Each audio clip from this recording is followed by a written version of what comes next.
আমরা যদি বক্তব্য উপস্থাপন করতে গিয়ে দেশে যদি এমন একটি পরিস্থিতি তৈরি হয় যে পরিস্থিতিতে কোনো অরাজকতা তৈরি হওয়ার সম্ভাবনা থাকতে পারে,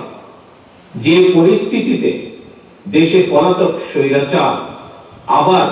ফিরে আসার পরিস্থিতি তৈরি হতে পারে, তাহলে সেটি দেশ, দেশের জনগণ এবং দেশের গণতান্ত্রিক ব্যবস্থার জন্য অবশ্যই সেটি কোনরূপেই ভালো হবে না। প্রিয় সহকর্মীবৃন্দ, আজ এই যে আপনারা মানুষগুলো এখানে একত্রিত হয়েছেন, আমরা একটি সুন্দর প্রক্রিয়ার মাধ্যমে, একটি গণতান্ত্রিক প্রক্রিয়ার মাধ্যমে এইখানে আমরা